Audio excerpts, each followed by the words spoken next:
Hello, my name is Rick. Welcome to episode 3 of my Sunless Skies series. In the last episode, we reached London.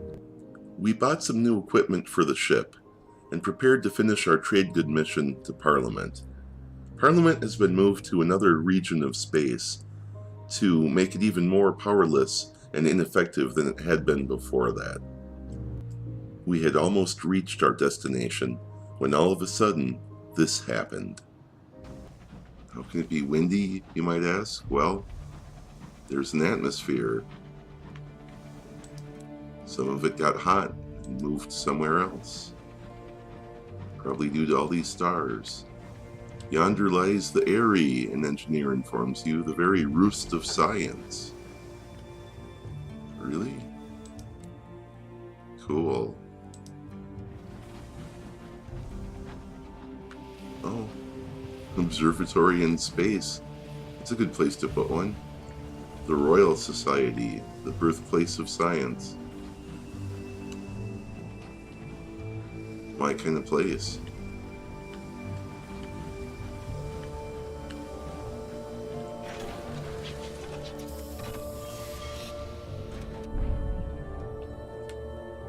Pretty mansions of stone and glass rise above the verdant gardens, while below machines whir and groan. A persistent sound of hammering pounds through the air. Mr. Menagerie is passing through the Royal Society. I'm not interested in that. My first priority, please, let's take care of this. Drop off some hours, complete a mission.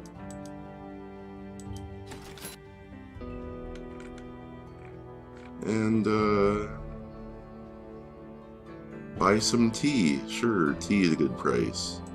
Everyone likes tea. I'm more of a coffee drinker, but even I like tea sometimes. So what else you got for me, Royal Society?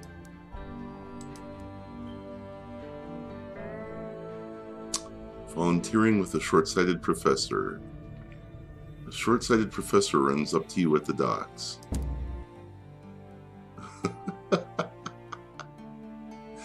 Oh.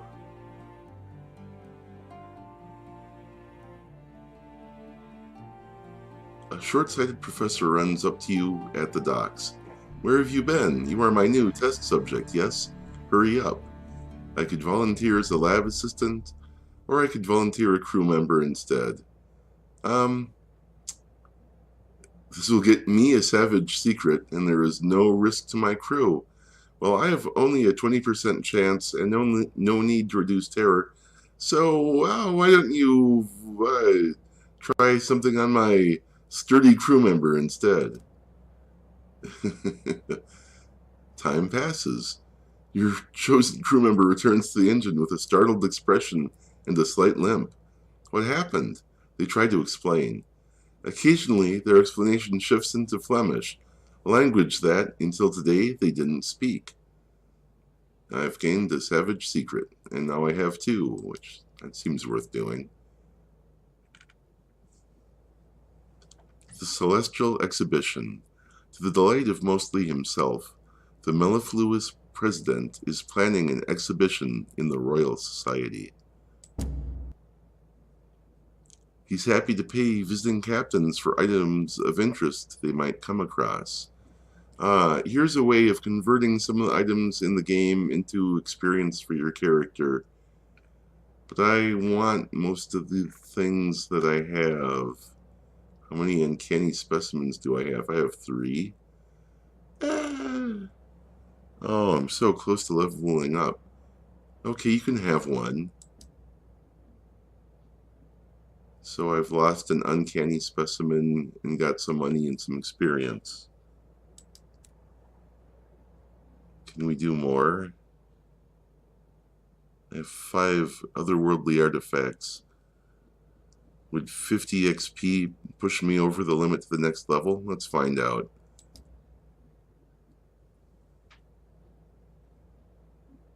The mellifluous president coos with excitement when he sees what you've brought him. Remarkable things. Highly valued in the Blue Kingdom, I understand. He beams. Eventually, he remembers your reward. Okay. Oh, I'm so close, but no, not quite. Let's see. I'm not giving them this stuff. I think we're done here. Welcome to the updated Albion region. Loading from an existing saved game will preserve your story progress, but be warned that the map of the region will be blank. As its contents have moved around, you'll need to re-explore it. That's good news and bad news. You gain experience by exploring new spaces, but knowing where London was kind of a convenient thing for us. And now we'll have to find our way back. Or back to the gate.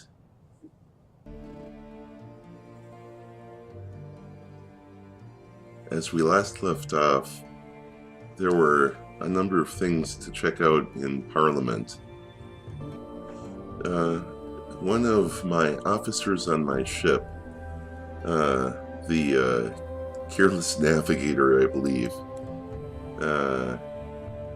has a kind of a habit of crashing into things. And so he kind of reminds me of the character Launchpad from DuckTales. Just wondering, if anything to say? It's important to keep an eye on the well-being of your crew, starting with your first officer. The navigator takes his feet off his desk when you enter his cabin. He's been reading the Epic of King Bazaar. I always could get lost in it. Now rereading it feels more important. I was hoping for more. Okay, we've gone through everything in the Airy. What's going on at Nell's Tower? The Royal Society's observatory is named for King Charles' canniest mistress. Nell's Tower is the jewel in the Society's crown. The Queen's Astronomers. Here, astronomers turn the vast steel telescope to the heavens and report on the movement of the stars. Was that what we saw on the way in? I think it was. Keep in mind that in this universe, stars are living beings that are vastly powerful and sort of help make the rules of the universe around them. So this might be a sort of spying service more than a scientific nature. I'm kind of curious. All right. We have a number of options here. Great. Let's see. We could observe the clockwork sun. London authorizes and encourages this use of the telescope. The ministry has stamped permits for this particular usage up to the next century, the bursar informs you. Let's do that. The state of the sun. The sun's light is thin and nauseous, flecking the horizon with a poisonous white gold light. Looking closer, you can see the machinery around the sun is still, half lies in darkness, and the other in a sad semi-twilight. You've gained a terror. All right. Deliver the chair in the effulgent sciences permission to move the telescope. You have a paperwork from London that could plausibly justify her continuing her research into distant stars. This is continuing on a mission from someone we met. To work. The ascent to the telescope is arduous, and up an improbable number of winding stone stairs. At the top waits the telescope, gargantuan and gleaming as a dragon slumbering in its lair. The chair pulls the machinery to open the dome to the heavens with visible glee. For a few moments she stands alone, looking up, bathed in distant starlight. And then she's at the telescope, lowering the great barrel until the lens is at her eye.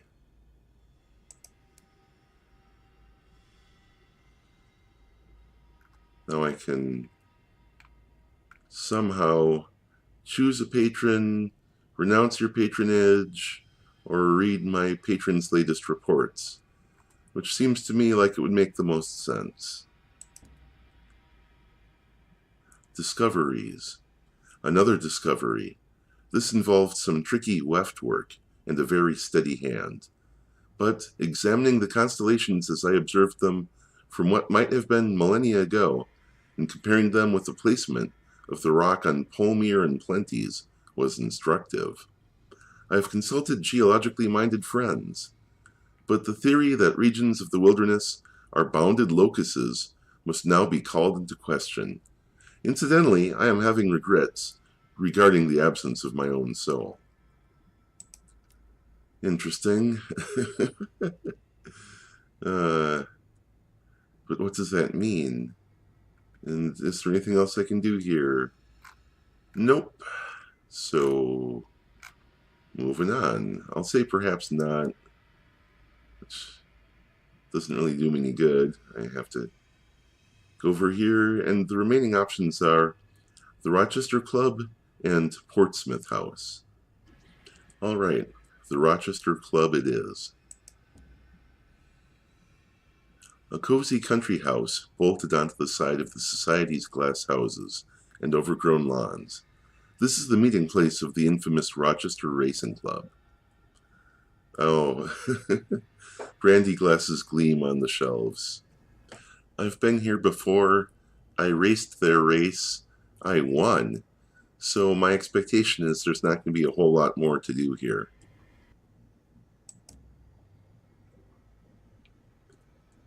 Oh, well, I see. It changes from time to time. And I'm not particularly interested in doing that right now because I don't know where I'd be going. We have some exploring to do. So the timing for this is not so great. I see I could drop off one of my officers if I wanted to. Oh no, here's the guy I was thinking of earlier, the Incautious Driver. At the very least, let's talk to him before we possibly get rid of him for a while.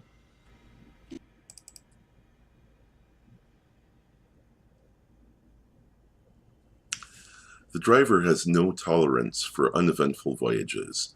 When not on duty, they stare through the stained glass windows, as if willing excitement to ride in on a wave of disaster. When they take the wheel, the rest of the crew grip the nearest available supports and whisper quiet prayers to various gods.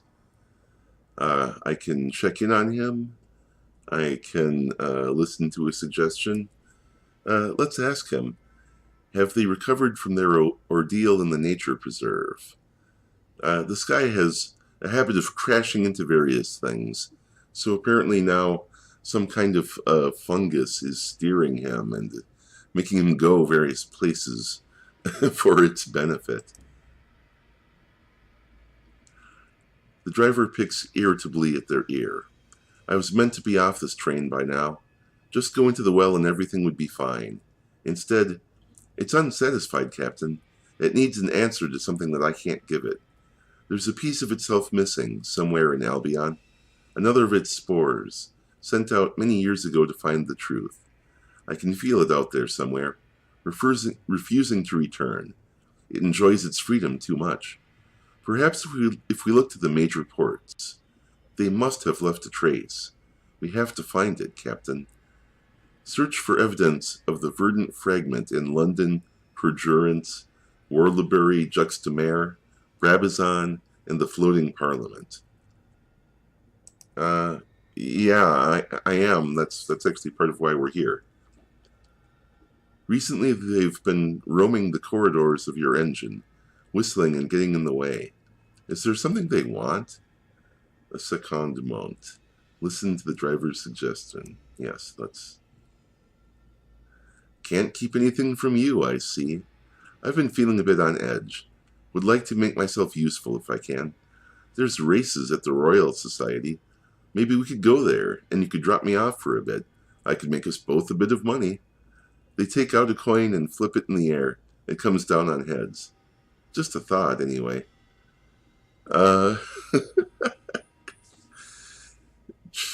Should I turn this guy over, make some cash, and put my trusted ship in the hands of the Rat Brigade? I have a sudden urge to do that. Alright. I'm going to drop off the driver. Here you go, buddy. This is your idea. I'll keep checking out places for you, though. The driver waves as they disembark.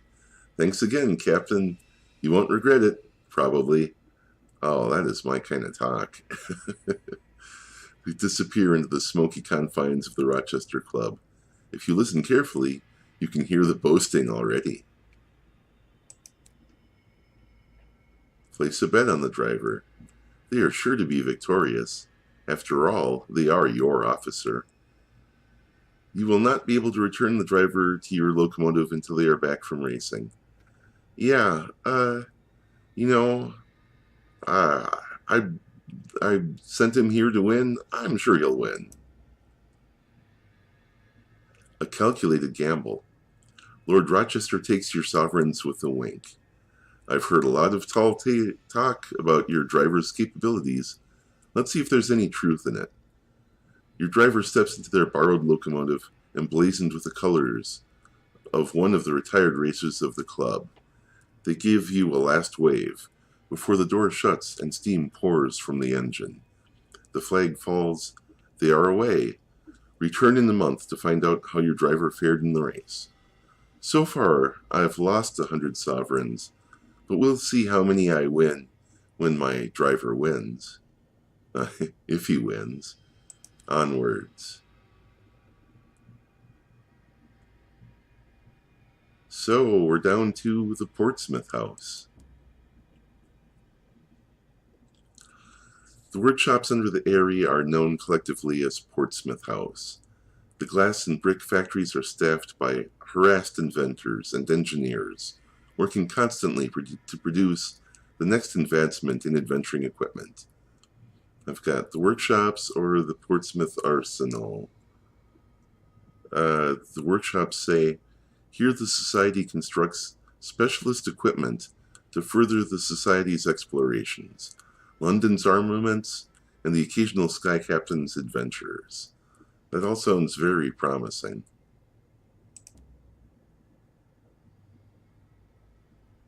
I can talk to the engineers. Perhaps they'll be willing to furnish your locomotive with advanced equipment. Distractions. The senior engineer marches across the smoggy workshop floor to meet you. Well, she barks. Sorry, I mean hello. We're frighteningly busy. We've examining the effects of vitrification on Murgatroyd's tea. We've just had a breakthrough. There's a gentle explosion behind her, followed by the tinkle of shattering glass. Sorry, must dash. Do visit the arsenal if you're looking for something special. At the Portsmouth Arsenal, you can trade in cargo items for unique equipment for your locomotive. Let's visit the Inscribed Tinkerer while we're here, the most famous or notorious engineer associated with the Royal Society.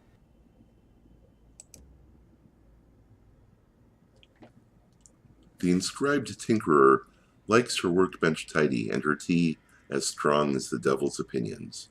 She believes in iteration, of technology, of society, of people, and her inventions are intended to mitigate specific dangers and obstacles of the high wilderness.